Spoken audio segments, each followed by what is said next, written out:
The arsonist had oddly shaped feet. And that is the first line recorded.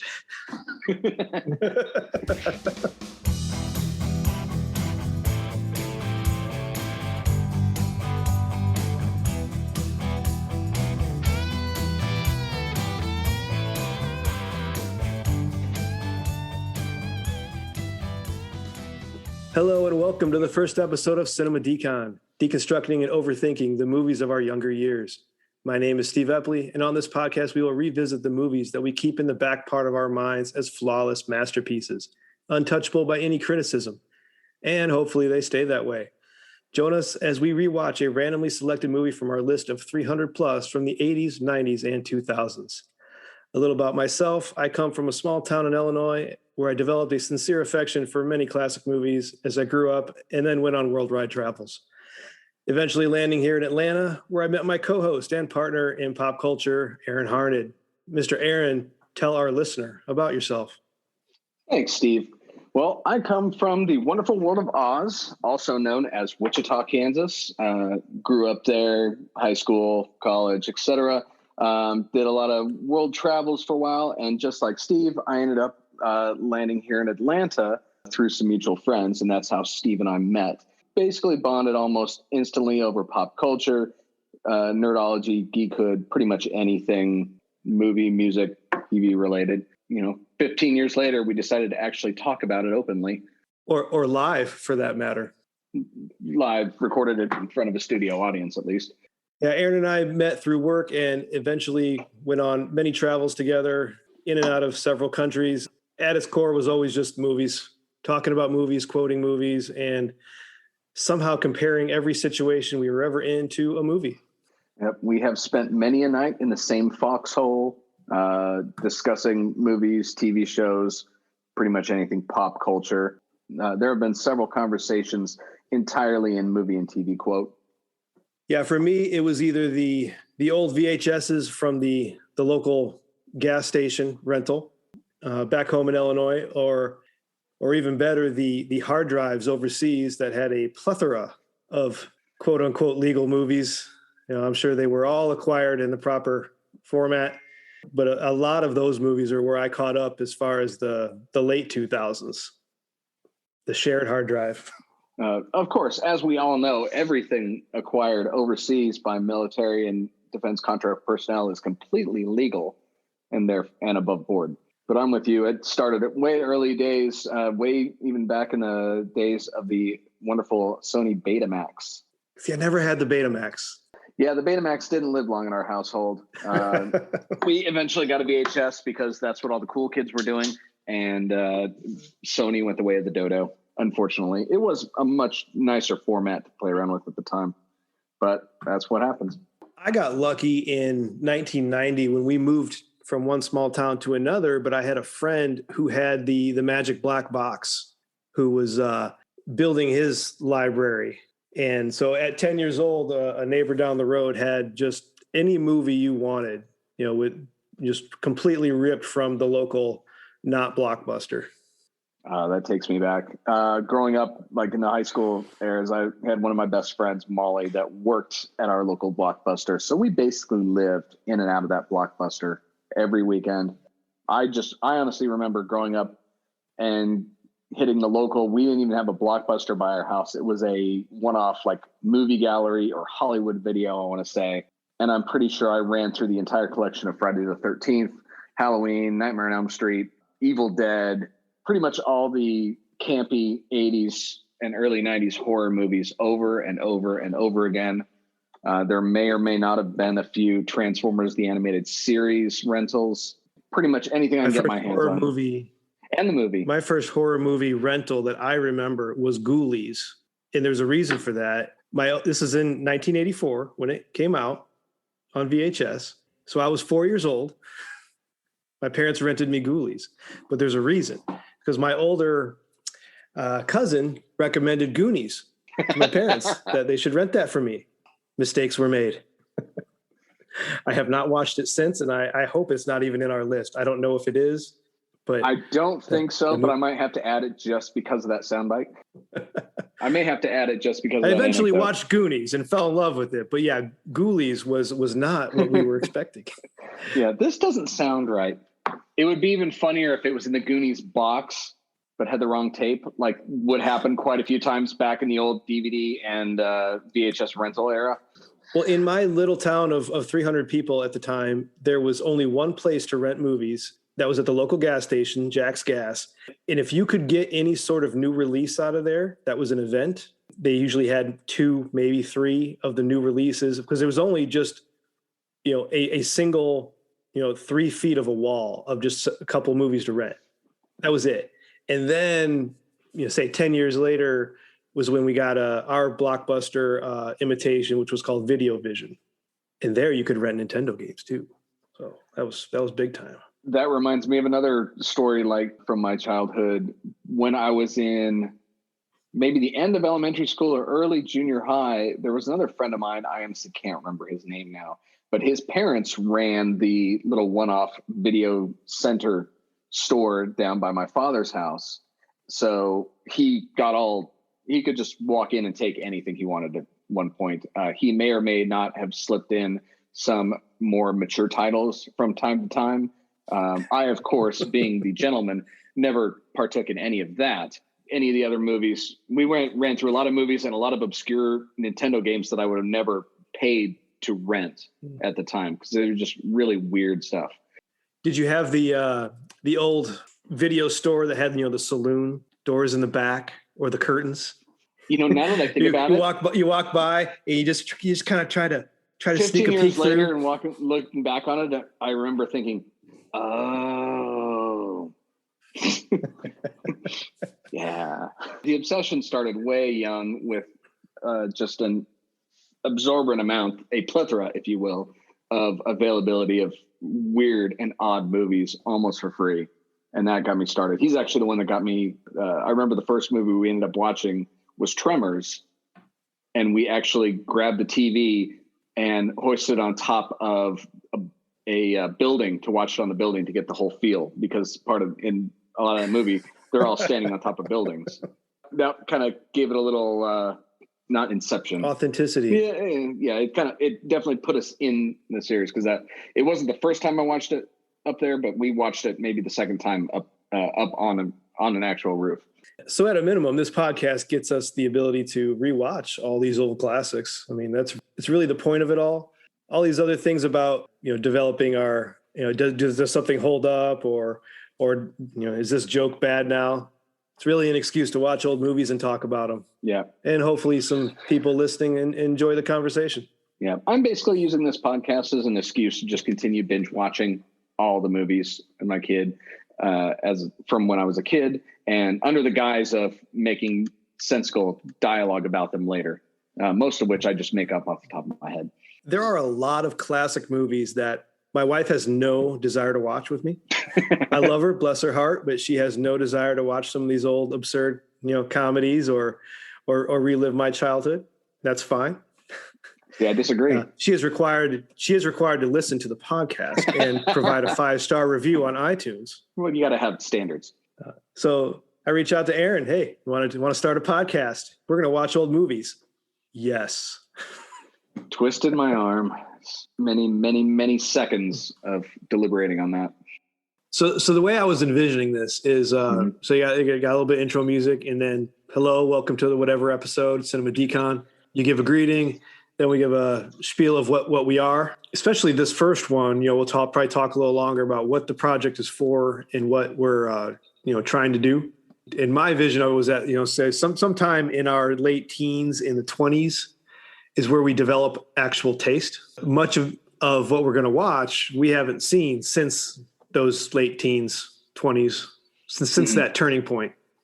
Like I said, about 26 of them I haven't seen at all. Yeah, there's quite a few other ones you had that I know of, I've heard about. They never made it into the rotation. There are lots of good podcasts out there as far as that do this already.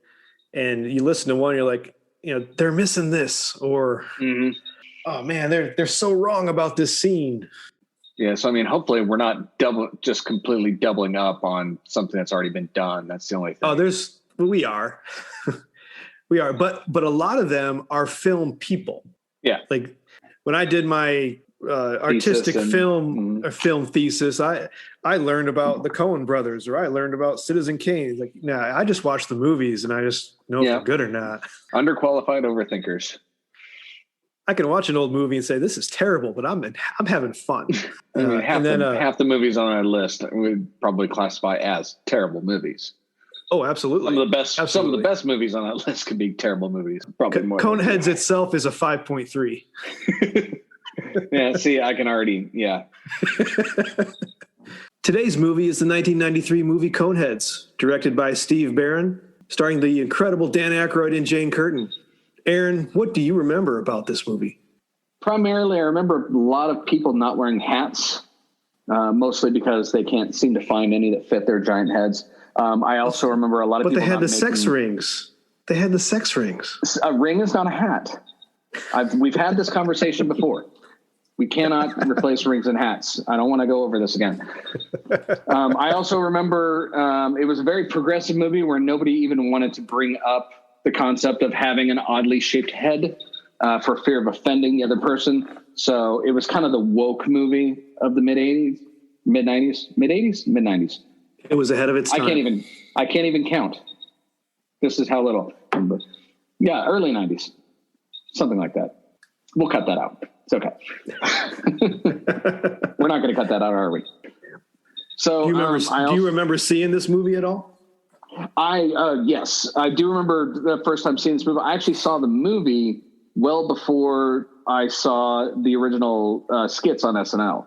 Because like back at that time, I didn't really listen to SNL that much, or listen to SNL. I didn't watch SNL that much.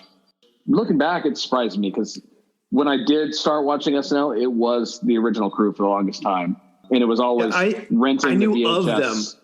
I knew of the Coneheads. I knew of Gumby. I knew of Bill Murray's Lounge Singer, but I had never seen them. The Steve Martin Pharaoh and Chase tripping over everything in the intros.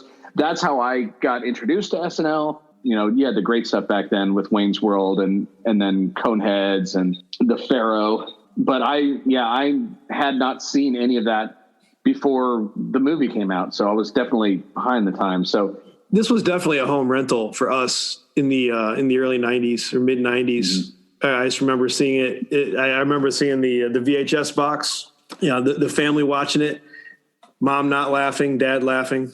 And I absolutely remember watching this by myself. This would definitely not be something like my mom would have been watching. I could see my dad laughing at this, but not my mom. There's only a few things a few little standout things I remember from the movie itself. One was obviously the chewable contraceptive fad that never took off as much as I hoped it would. And then the other was the battle cry from the ages, the old Narful the Garthog. Narful the Garthog. Which is still what one should scream at the top of one's lungs at the moment of climax. I mean, I do it every time. So might explain why I'm single, but that's another conversation. Yeah, we'll have to dive down that rabbit hole another time. Yeah, next week we discuss that. I do remember this is the movie that I first heard "Tainted Love." Yes, it did a lot. It did very good for that song. It had a great soundtrack in general. The Red Hot Chili Peppers and playing that one song. That song that they sang. That song, yeah, that one song. Exactly. It wasn't "Tainted Love," though, was it? Because that would have been weird. That is a cover I'd like to hear. Although, I was going to say, just having an entire soundtrack of multiple bands covering the exact same song would be kind of funny in itself. So you have not seen the Coneheads video for Conehead Love then? Okay, so we're going to have to add another. You have homework. Video to this. You have homework. It is on YouTube. You have homework to do for when we come back. We'll go get your thoughts on this. YouTube. You'll be amazed. Is it from France? Do you expect this to live up to any childhood nostalgia memories? Definitely some nostalgia. I'm not obviously. So Dan Akroyd and Jane Curtin's delivery is just one that's timeless. It's not going to grow old. It's going to be funny probably forever. I cannot remember the actress that plays the daughter for the life of me, but I don't see like her influence in the show really standing out as much as Dan Akroyd and Jane. But I would assume this one's gonna stand the test of time from a comedy perspective. Definitely, I think it's going to be enjoyable. I think it's going to be a good time, and I think it's going to make us cringe at certain points as far as some comedy that doesn't hold up, but just the performances. And because if I remember right, Jane and Dan give it their all. They are committed. There's no even hint of breaking what they're doing. And Dan Akroyd has a great time. This is his niche. Oh yeah. The goofy sci-fi. So I'm looking forward to this. I think it's going to be fun. Oh yeah. Definitely. Good. It's a good choice for our first one. So hopefully it won't suck. Knock on wood. All right. We will come back after we head out and watch Coneheads. Grid-like breakfast slabs, extruded mammal tailings, seared strips of swine flesh, and flattened chicken embryos. I will enjoy it. What is a 7-letter word for a tomb in ancient Egypt, which is a quadrilateral masonry mass having smooth, steeply sloping sides meeting at an apex? A flindar. Ah. Good morning, parental units. Dawn greetings, young one. What would you like for consumables? Pop-Tarts, chicken embryos, seasoned patties of ground animal flesh? I'm not really hungry. Just some Tang. Ah, Tang, the drink the astronauts took to the moon. Astronauts to the moon. Aaron, Coneheads, what'd you think? Well, almost as good as I remember it, honestly. After watching it, I haven't seen it in maybe 10, 15 years. I was pleasantly surprised. I really did not expect it to be as funny as it was. I was expecting it to be a bit stale and, the same joke for an hour and a half, but it really wasn't. 100% because of Dan Akroyd and Jane Curtin. I'm with you. Yeah. I don't remember. One thing I definitely did not remember was the sheer amount of Saturday Night Live and other comedian cameos in this movie. There's tons of cameos. Huge list of really good cameos. And a lot of them were just one-offs. They'd be in one scene and that would be it. No huge splashy scenes. As you said, I assumed that it was going to be like the pop culture references and everything were going to be a little dated since the movie is several decades old. The jokes about them being from France, I just assumed it was going to be the same thing over and over again. And then Dan Akroyd and Jane Curtin started talking and just it completely clicked. It was amazing. Yeah, I loved it. A lot of the cameos were just so subdued. Right off the bat, you got Michael Richards. It just, I didn't remember the beginning at all. The Twin Towers in the background, and then Michael Richards as a motel clerk, and he's not Kramer. He's not George from UHF. He's just quiet. Exactly. Michael Richards, Phil Hartman. Oh, it was good to see Phil Hartman. I miss Phil. Sinbad out of nowhere. Yeah, Sinbad out Adam of nowhere. Sandler in a big thing. And Adam Sandler was one of my more favorite cameos in there because it was just enough of his early shtick with the way that conversation was going, getting him his fake documents. Just enough. It didn't get too old. Tom Arnold's was weird.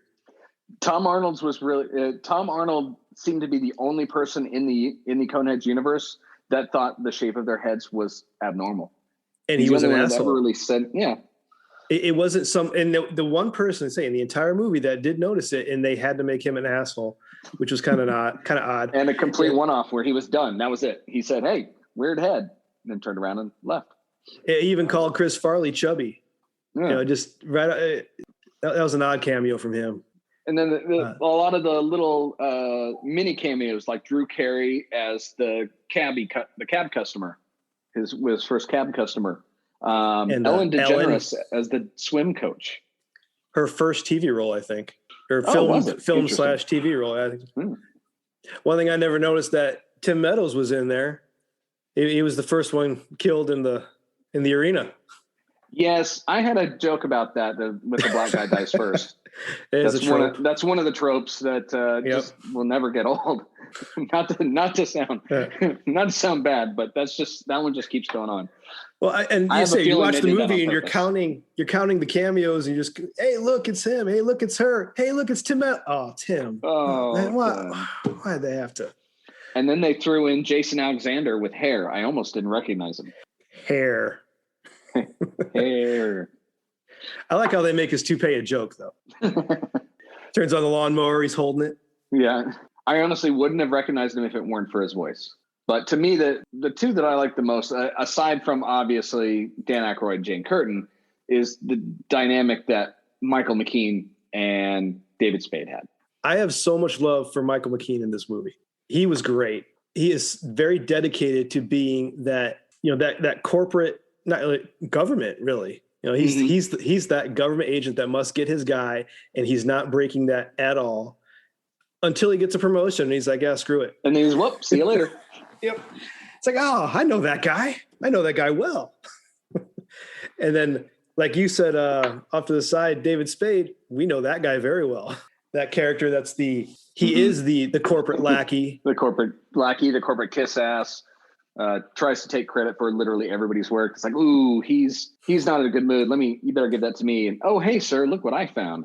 One of the funnier scenes I remember from those two were, I want to say it was near the end after his promotion fell flat at the hands of another SNL cameo in the name of Kevin Nealon as a senator in charge of the senator. Yes.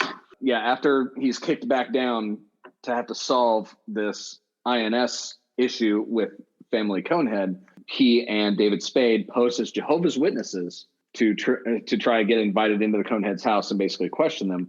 And it immediately made me flash back to another Michael McKean movie, Clue, with the Jehovah's Witness scene at the end of that. The kingdom of heaven is at hand. Told you I didn't shoot him. Yeah. I'm going to go home and sleep with my wife. But never mind that. We'll get to that one. Couple of things that I wrote down in my notes as far as just being hilarious were, number one, my favorite scene in the movie is where her water breaks. I laughed out loud. I did not see it coming. I had completely forgotten that. Her water breaks, floods the entire apartment. Yeah. I have two kids myself, seen this process, and it was funny.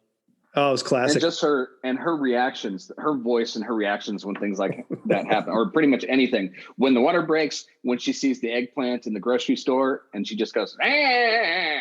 Now that I put a note by, because she's been there for she's been in New Jersey for over 15 years, and she hasn't seen an eggplant yet. Or 7 Zerls, if I recall correctly. I also have a question. I don't know if we have. Yeah. How long is they were a Zerl? stranded for 7 Zerls. Well. Let's see. So like Let's 2.5, 3 years? It's like 2.5, 3 years. They were stranded for 7 Zerls, and by the time they got there, the daughter is 16. It's presumably 1 or 2 years from the original point before they get pregnant. I think he's a cab driver for about 2 years. Yeah, I'm thinking maybe 18 years. So do the math in my head, not using my calculator at all. It's about 2.5 years per Zerl. 2.6, something like that. I was close. Yeah, I totally didn't use a calculator at all. Pay no attention to the typing sound in the background. Going back to Michael McKean, he has a great anti-save the cat moment. When you introduce a character and they save the cat, that person's a good guy, he's a hero. That's just a screenwriting trope in itself. But he's got an anti one with the hilariously absurd illegal alien electrical collar border security. Oh yes. So yeah, that one definitely is obviously topical nowadays. It's so absurd though. Even his little toy illegal aliens have sombreros on. The little details of this movie, they had so much fun making them. And then his speech when he's on the Coast Guard cutter to the people that are on the ships, like, go back home. There is no work for you here. We have our own problems to deal with. Yeah, we have our own problems to deal with. Go away. So blatantly condescending. As a mark against myself, though, I will admit that I have used the David Spade line without remembering where it came from. All I hear is clicking. I have spoken to Iraqis in barter situations where they're talking so fast, and I have no idea what they're saying, and I, out of frustration, all I hear is clicking, man.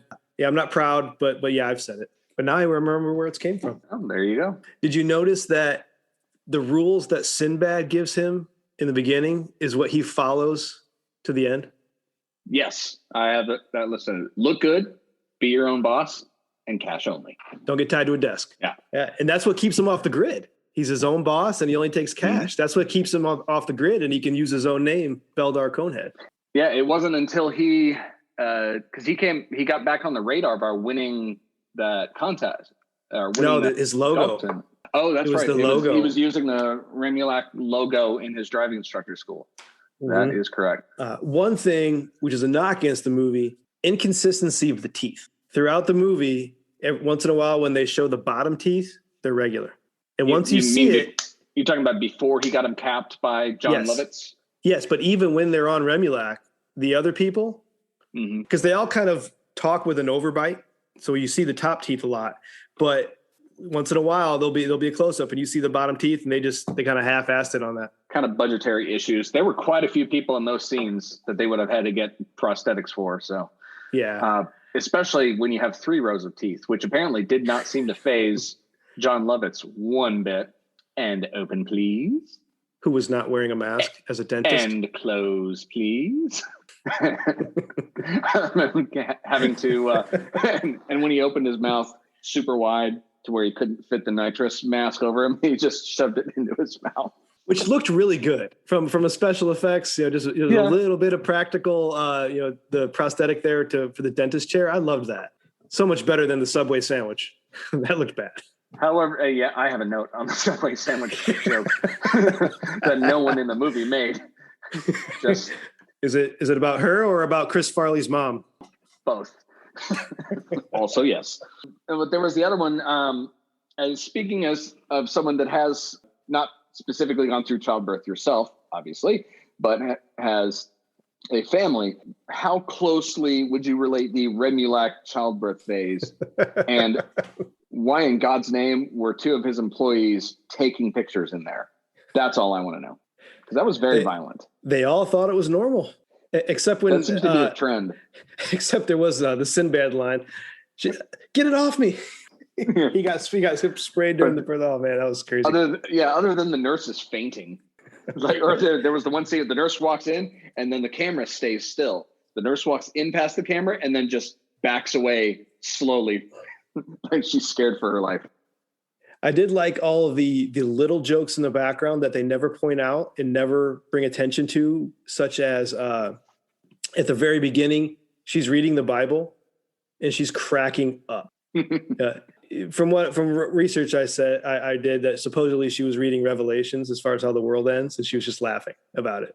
So that it would say they don't explain it; it's just there. When he's a taxi driver, he brings 6 thermoses of coffee in his cab with him. Later on, when she's grocery shopping, her entire cart is filled with light bulbs, just light bulbs. That's a lot of light bulbs. One thing I noticed is he has to drive a car with a sunroof. When he was doing all of his driving instructors, the sunroof was open. Otherwise, his head wouldn't fit in it. This apparently is not a problem for Connie, as she is a little shorter than Dan Akroyd. Do you notice who her 2 friends were? I did. I didn't put a note on that, but I remember seeing that later.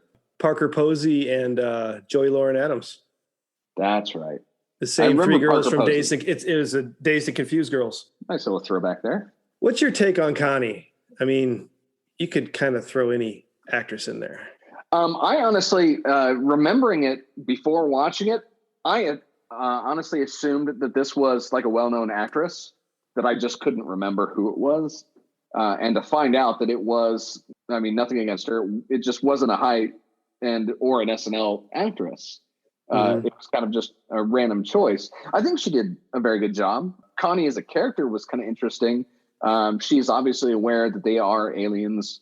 She is not fooled like everyone else in the world, apparently, that coneheads are a normal thing for French people. She uses some of the literal language that her parents use, such as saying parental units instead of parents, like portals instead of doors, honing instead of, other than that, she's basically like a model of a first generation immigrant to where she's grown up in this new planet. That's showing the next generation of assimilation in there. Yeah. I did like her high school talk with Ronnie at the football game, where they pretty much hold an entire conversation with just, yeah, I know. Yeah, sure. Okay. No, me. Yes. That was fairly accurate for high school. And then turn around and walk away. No, Mhm. okay, well, I'll see you later. Just literally turn around and leave. I have many a wonderful memory of women turning around and leaving on me that I can relate to. Happens to the best of us. Yeah. We can cut that part out, right? Never mind that now. I actually did not really care for Chris Farley in the movie, though. Yeah. His scene in the car shop was great. Where he stands up to Beldar, and then he talks cool to Connie, saying, "I was out back having a beer." That was smooth. It was good. But then as soon as they start dating, as soon as he starts dating, he turns into Chris Farley, and just the character, like he slaps his head and he starts, he gets whipped, and just very quickly, and he turns into a Flern dip, for a moment.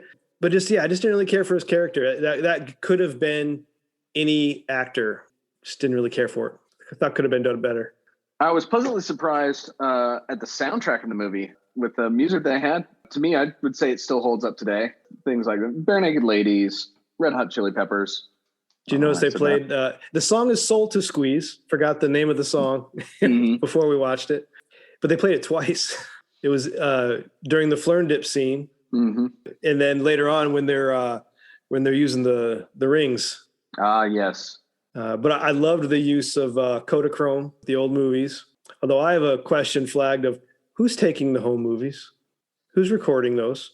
Oh, I'm sure there's some kind of remote control Remulaki hovercraft that are, because the home movies were after she was born. So it was after they moved into the house next to Jason Alexander. So it could have been him. Because there's even the video of them in the motorcycle, all three of them, and they pull up to the garage door, and it's got different angles, and it shows him opening the garage door with his head. Like, who's recording this? Mm-hmm. That's a valid point.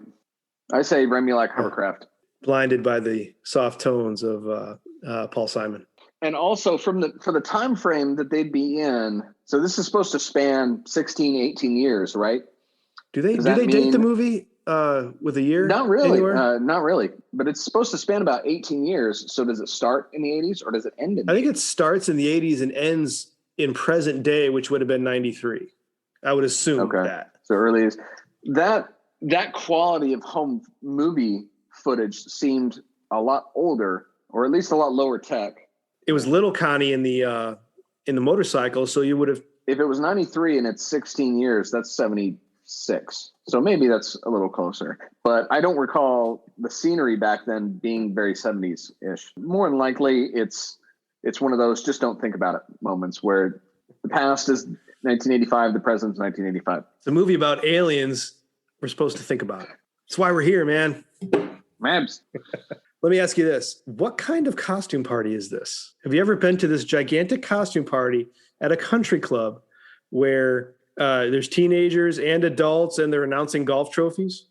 I mean, that's what the upper class do. I assume that's every night at like Bushwood. Maybe it's a Jersey thing. Or at least Halloween. Because it's obviously Halloween-ish. It was Halloween. Right around, I was going to say, just right around homecoming era as well, which is... Well, when Ronnie crashes in the motorcycle, there's pumpkins wearing the other helmets. So yeah, it's definitely Halloween time, which they don't draw attention to, but just assumed Halloween time. But I mean, in my high society growing up, we went to fancy dress parties at the country club with the adults all the time. Cough. Full disclosure, I have never been to a country club or a fancy dress party. What was Jane Curtin for the Halloween? She was a tube of lipstick. That's what I thought. Yeah. But it tube took of lipstick me... and Abraham Lincoln, the two best costumes to hide from the FBI or the INS Jehovah's Witnesses. It took me a few minutes to get that guess in my head, though, is what is she supposed to be? And then, yes, of course, the princess with the giant Disney cone. So it makes me wonder if the Coneheads themselves decided to use those costumes in an effort to blend in, which means the rest of their time on Earth, they weren't trying to blend in, or it just happened to be the easiest costumes to wear with their particular head features. Yes. Good call. Let me ask you another question. If Beldar has the know-how and resources to build a bottle rocket with that much firepower, why did he not conquer the world anyway? Or even try to? It's entirely possible that it's all show and no go. Oh, no, even the people were sunburnt. Well, it also may have taken him the 16 years to build that thing. And so here's a plausible theory. That was a failsafe when he realized it was going to take 7 Zerals to get a rescue. So he starts working on munitions in his basement based off of things that he can get on Earth, which probably made it take a lot longer. By the time he actually got it working, his daughter is born. His daughter is assimilated. He started to actually like Earth now. He understands his daughter is a fan of the planet. And maybe that's when he starts rethinking this whole let's conquer Earth and starts thinking more of let's just get back home, because it isn't until the end where he realizes, okay, well, let's just stay here. This week in Aaron's Theories, new segment. This is my new Unsolved Mysteries. Although the fireworks scene did give us Beldar smoking a cigar, so I can appreciate it.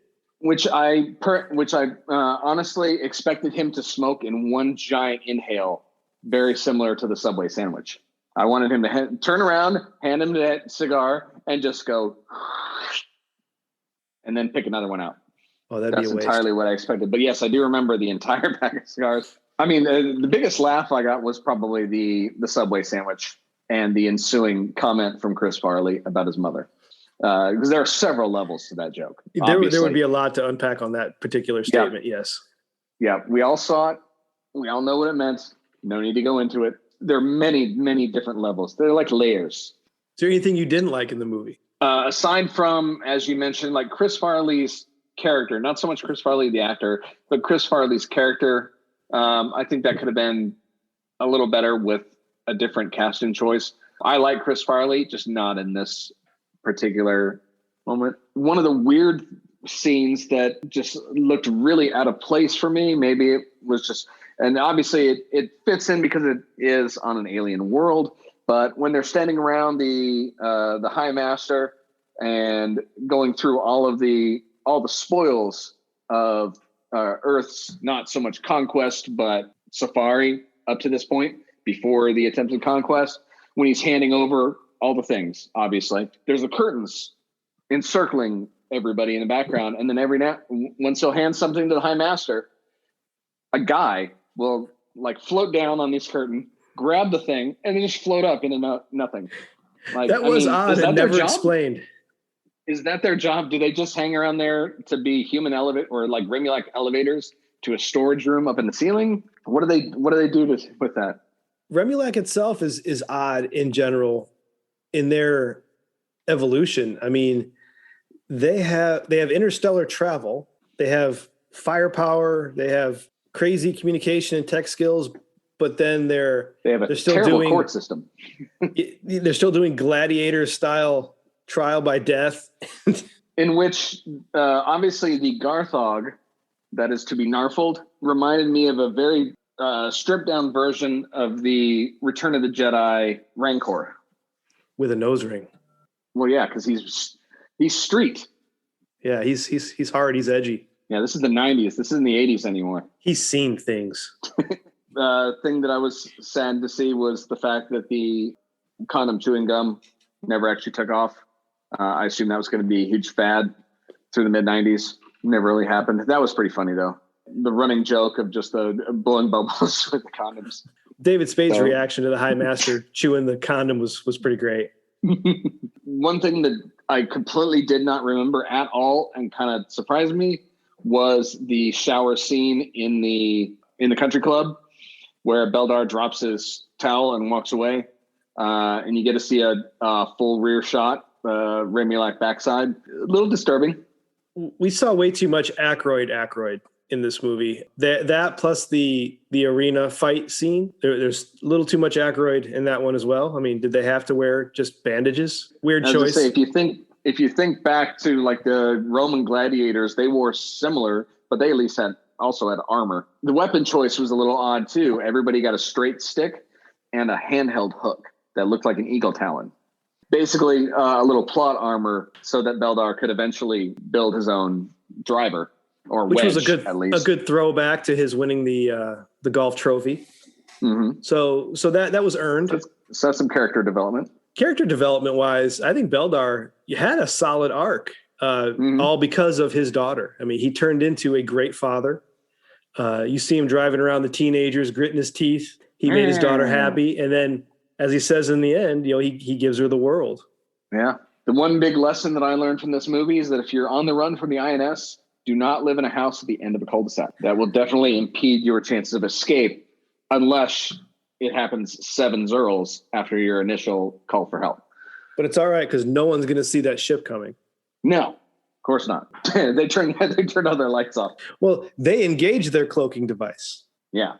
Beldar did not. Do I have to think of everything? Man. I also have in here, I would love to see this movie as a darker movie from Seedling's point of view. Which, that covers two of the other questions, because that's the same thing to me, because this is a tale of an immigration nightmare from the point of the government official. So I can see this being kind of a film noir aspect from Seedling. Yes. Seedling, and I can't remember his assistant's character's name. Where is it? Eli. That's David Spade. Yeah, David Spade. Seedling and Eli in a film noir hunt across the globe for these putting together the illegal clues. Aliens. Yeah. Complete with trench coats. Putting together and the clues, where they, where they see the cones running away from the junkyard. That's like all you see of these illegal aliens until maybe the Jehovah's Witness scene. And they finally get a face-to-face heat style. And you get a little soft saxophone off the back, and then a little Seedling voiceover. That was the day we almost had them. One of these days, Eli, my ship's going to come in, and we're going to catch those evil. Something else that we have on our list is, would it be appropriate for my own kids? Would I let my kids watch it at the same age that I did? And that's a resounding yes, because my kids watched this with me, and we ended up watching it several times.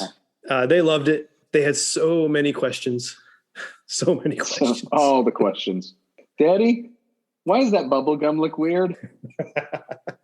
Daddy, what are the rings for? You are very familiar with the director's work, Steve Barron. Are you want to guess anything else he's done? I'm terrible at stuff like this. So, Teenage Mutant Ninja Turtles. You're talking the original 90s ones, not the original movie. Yes. Still the best of all of them. The Money for Nothing video for Dire Straits. Ooh. And consequently, the Beverly Hillbillies video for Weird Al Yankovic. Take on Me from Aha. One of the best videos of all time. And his pinnacle, Billie Jean, Michael Jackson. His best song. So this guy came from the MTV world before he moved on to the SNL and Turtles movies. Now I'm kind of hoping we pick Teenage Mutant Ninja Turtles for next, because I want to rewatch that. Speaking of music videos, did you watch Conehead Love? I have not yet. I've been a little bit busy. Don't. Is that going to ruin me for life? It's bad. Say they try to spoof a couple of other videos. From ZZ Top. Remember seeing just the screenshot from YouTube. What looked very Robert Palmer-ish. And I've seen several people. Several people try to spoof that. Most of them don't nail it right. But it goes into a weird place when you have Connie Conehead in a operatic. She's like flying like an angel, singing this operatic chorus in the background. It's weird. And this is when we get to the operatic section. One more thing I wanted to mention before we go towards our rating system. Are you familiar with the Nathan Pyle webcomics, Strange Planet? No, I'm not. Do tell. I'll have to send you one, but it has to be influenced by the Coneheads because he explains everyday things in literal long adjectives and long nouns. Just as far as he'll walk outside, the glowing orb is bright today. Yes, that sort of thing. Actually, I do think these are the ones that you've sent via text a few times. The aliens. Yes. Mm-hmm. Okay, then those I know. I just didn't know the name, but yes, those are great. Yeah. Just the they have to be influenced by this. So the way that we're going to be approaching our rating system is that Aaron and I will be giving a score of 1 out of 10, 10 being a perfect movie, 1 being absolute crap, 5 being an average run-of-the-mill movie. In order to make this fair, we're going to be adding in the IMDb score as a third person. So we'll take the average, and then we will start keeping track of all these movies and make our gigantic mega list that hopefully we can maybe get through all these movies. It'll also be a good way for us to score our own rating system against the quote unquote professionals to see where we stack up as far as having the same views on these movies. Because a lot of those, like IMDb, TMDb, TVDB, etc., a lot of them are based on literal like Nielsen ratings or box office ratings, which are more about how many people watched, not how many people enjoyed. So, and sometimes, and then you get into something like Rotten Tomatoes, which has two separate metrics for those types, which is a little more accurate in my opinion. So, Aaron, what is your score? So, for Coneheads? For this movie, all the nostalgia that it brought back, the wonderful use of all the cameos that they had, but not to an overbearing extent, the still topical humor, I'm going to give this movie an 8. Oh, wow. I'm a fan. I was not as generous. It's not as generous. I am going to go with a 6.5. Oh, so I didn't know decimals were a thing. Yes, decimals are a thing. Got a lot of movies out there. We gotta differentiate. Yeah, but mine goes to 11. And yes, you're not cutting that out. IMDb scores Coneheads at a 5.3. So by our scores combined, Coneheads comes in at a 6.6. By our scores combined. I think that's pretty fair, considering I gave it a 6.5. Yeah, this is just the kind of movie. I really like these kind of movies. It was just great humor. I was thoroughly entertained. And say with my kids loving it, we watched it several times over the weekend, and each time I'm laughing at a different thing. Okay, so next we are going to spin for our next movie. All right. Let's get it going. All right. Big spin whammy. To win. Big money, big money. No whammy, no whammy, no whammy. Stop. 6. 6. 7's the key number. Not 6. Is. All right, we got to do this one over. You better not cut that. No, but I am going to cut it because I got the max as 10. I got it wrong. No, yeah, I am doing it wrong. I got the max as 10. That's not how this works. That's not how any of this works. We got 351. I got set the max at. Okay. The number is 153. 153 on our list is Independence Day. Oh my God. This is going to be fun. Oh my God. We will see you again when we go back and watch Independence Day. Well, that's all for this episode. Thank everybody for listening, and we hope you stay with us through this little experiment. We have a bit of a learning curve and hope to improve with each movie. Please don't forget to subscribe and leave a review on iTunes. Check out our website in the show notes to see the full list of movies we'll be covering and our rankings thus far. You can also visit us on our Patreon, where we will try to post some random outtakes before the final cut. We'll see you next time on Cinema Decon.